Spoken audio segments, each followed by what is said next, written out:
Welcome back to the Kitty Winkles podcast. For this third episode, I've brought both of our wonderful guests back together. We've got Susan Wallace from Settle Petals and Megan, who shared her powerful story about living with a stutter. The reason I wanted you both here is to talk about the very core of what we do at Kitty Winkles, and that's the HeartStrong Programme. It's not just an ethos, it is a tangible toolkit that includes HeartStrong Active, our own original songs, and our own beautifully illustrated children's books. In fact, before we start, I have a present. Look at my fancy bags. Aww. Look at this. So I have one for you, Megan. Thank you so much, John. And I have one for you, Emma.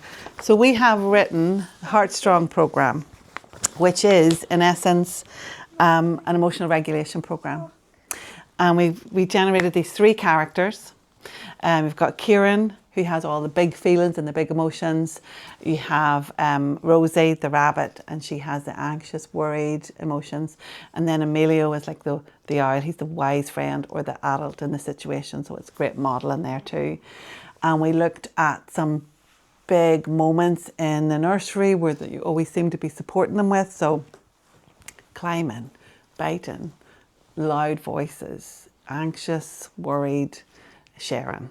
And we looked at those and we put this programme together of stories, but also songs so that we can use that as transition. And this part of the programme is really designed for 2 to 5 year olds. But then we have the HeartStrong Active programme, which is for the 5+.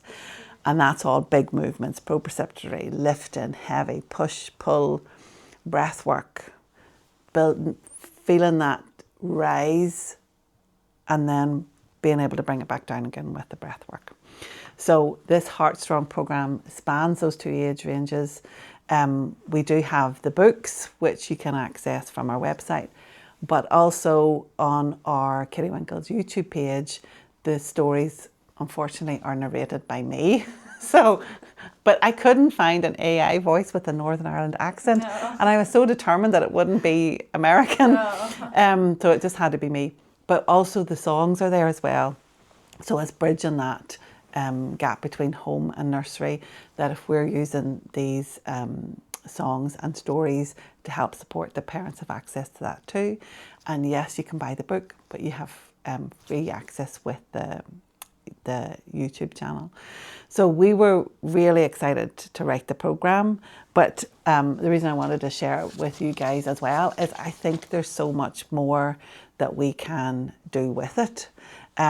So do you find that a big resource for your sleep and your potty training? Do you reference a lot of storybooks or rhymes? Yes, especially the toileting, to be honest. And people go there, people often will go, oh, I've bought the toileting books, but actually they're not emotionally based, and sometimes there's a little discord between, you know, oh, you shouldn't do an accident, and actually that's not what we want. Yes. So if you want to write a toileting book too, that would be helpful. And Megan, if I can ask you, when you were little, did you have access to any storybooks about living with a stutter? No, nothing like that. So I think I would definitely like to introduce something into the HeartStrong programme that supported that as well. Just because to have that reference, no, this is normal, this is part of, you know, conversations that loads of other children are having and feelings that they're having, just so that they can name it. But also then if you're sharing it in a group situation, it's really nice for the other children to normalise it as well. Yeah, that's really lovely. Would you have found that when you were in primary school that you would have had, I mean, how did it affect that interaction with peers? Yeah, I just kept to the 2 friends I had, and I can remember sitting in the circle for story time and feeling so scared and so fearful and alone, you know, that way. The fear was in case someone asked a question. Yeah. I'm wondering, now this is me thinking off the top of my head, because I'm going, well, in the story I'm going to write it like this and I'm going to write it like that. But is there a prompt or a tool that someone could use within that makes them feel less afraid? So, for instance, if one of the questions that we asked everybody was, did you enjoy that book? Or like if you had some other way of communicating a thought, like a paddle system, if all the kids had a paddle system, that it was a thumbs up or a thumbs down, that you felt everybody communicated equally, but without using the words, that's something that would have been less scary. Very much so, yeah. So yeah, I think something along those lines, and then something along with the characters, if there was the emotional connection back with the toilet training.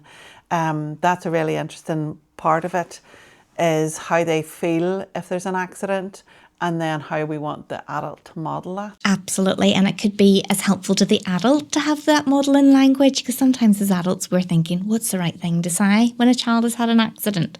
Obviously that's not our end goal, but we want to make sure we're getting to the end goal. Keeping the child's emotional well-being intact is our priority, so it could be helpful to both. And sometimes having that external resource or toolkit like a book or a story is a really nice way to say to Granny, this is how we're doing this, because what we would find in at work, grannies are awesome and they're amazing, but they will always want to do it their way, and so it sometimes creates not a conflict between the people, but a conflict between the approaches that's confusing actually for the child. So it's nice to have maybe something that encompasses it in a really low vibe way, like just kind of, casually, this is what we're doing, rather than a big conversation to say, you can't call it a PP, because we're all saying we, it has to be the same reference, or you can't, help her finish her sentence because we're doing it this way and this is the sign that we use, or something like that. Because we had been chatting about having like a reference point, or like a call or a signal that says, okay, yeah, I've had a go at saying this on my own, but you step in and help or get me out of this situation. So I think for the toilet training, it's focusing on the emotional connection. Yes, and even from communication, there's a few children I've worked with who found toileting in certain situations quite difficult. And when we've looked, I always think, what's the why? Why are they finding it difficult? And there's been a few that actually found it really difficult to go and say to someone, I need to go to the toilet. Yes. And we've used like little passes or something that the child can show when actually verbally asking is just too difficult, and that's our barrier. So they start holding, toileting starts becoming stressful, they disengage in the process. So it's also helpful to think, how is this child best placed to communicate? What do you use for that? Is it like a little laminated card or a little button that lights up? We've used cards in the past just because that's been the cheapest, easiest thing to do, and it usually is quite temporary, because once that child then gets into the swing of things, they don't need it anymore. But there's a whole array. I've known other children have had little badges to say how they're feeling from an emotional regulation perspective, not necessarily toilet training. So there could be lots of ways depending on what works for the child. But it is always just worth thinking that can be a big barrier to toileting. It takes, it's going up and asking. I think with the HeartStrong Programme, it gives me a real opportunity to connect in this way with the children and families. And I'm incredibly proud of it. I'm incredibly proud of how the team are using it, because it's having such an impact. Because sometimes these behaviours come out and they're dealt with in a negative way, and it just adds to the cycle. So having this soft, gentle way of acknowledging that the behaviour is actually telling us about a need, and this helps us interpret that, and then we can open it out into so many other things. And then we're trying to bring that connection from the HeartStrong Programme into our outside space, so that we can use nature and outdoors to connect to the emotional regulation as well. And I think even the most quiet children indoors find a voice outdoors, because you feel like it's not going to be noticed. Would you have found that, Megan? Yeah. Actually, that's a good point. Yeah, I think in formal settings, like in a classroom, the fear, and the panic was too much for me. So in that outdoor space, in the garden, it's a little bit easier to try something, a little bit easier to find your voice. Yeah, actually, Yeah, so I love that. And well, this is where I now shamelessly plug our new centre. So within our Dungannon, we have acquired the property next door. So we were already on an acre site in Dungannon in the middle of town. By acquiring next door, we are now going to be a 2 acre site, 181 places.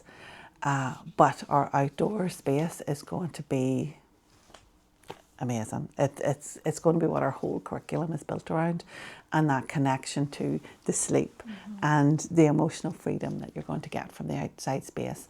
The fact that it helps with their appetite, that it's going to help with their emotional regulation, that children who can emotionally regulate turn into adults who have less problems with stress and their endocrine health and all of those things.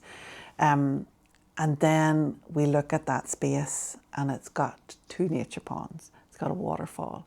It's got a staff garden, like a hidden staff garden at the back with picnic benches.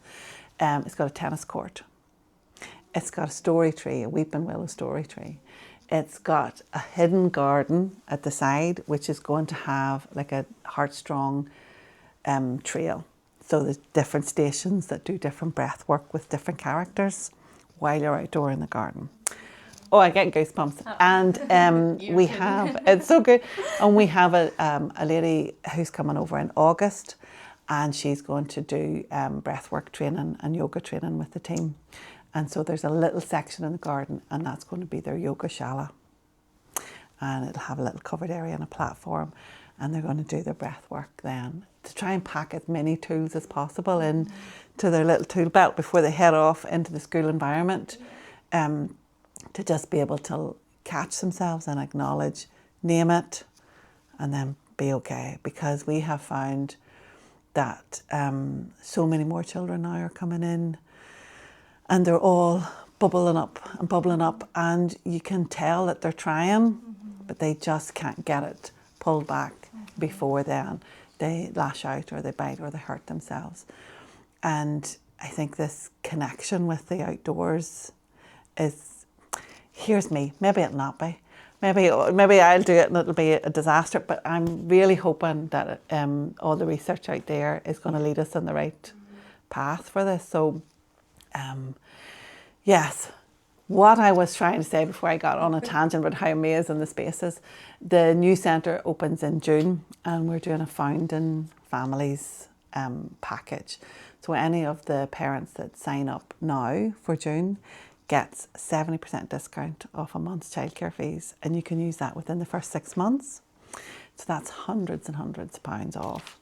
And they get a copy of the book, and they get like a little goodie bag and gift bags to go with it. And that's really to thank them for joining before it's finished, to take that, for trusting in us that we're going to build what we say we're going to build. And that feels really special, to take people on that journey with us, that they'll be growing their family while we're growing our business and connection. And it's the first time, because we've opened lots of centres, but it's the first time we've had enough financial stability to be able to offer such a thank you gift back to parents. And I mean, we're 22 years in this now. And this will be the last one I open, because I don't think I have any more in me. And so the fact that it's so in line with the research, I'm just beside myself. Well, this is all I talk about to my husband. He's like, could we find something else to talk about? But if it's not me talking about it, it's me playing these songs in the background to try and get the YouTube counts up. But yeah, I'm really excited about that. So yes, if you know of anybody that needs childcare in the Dungannon. I'm thinking I want to go. I know, that's me too. You could spend a day or two there. I am definitely going to write those stories. This is exactly why the HeartStrong Programme exists, to give children the emotional vocabulary they need, whether that's for sleep, potty training, or finding their voice. If you're listening and you want your child to be part of a nursery that creates this kind of wraparound support with our own stories, songs, and the HeartStrong Active Programme, we would love to welcome you as a founding family. As a founding family, you receive an exclusive 70% discount off 1 month's childcare fees to be used within the first 6 months. and priority access to our places. You can register at kittywinkles.co.uk. Susan and Megan, thank you so much for joining me today, and I'll see you next time.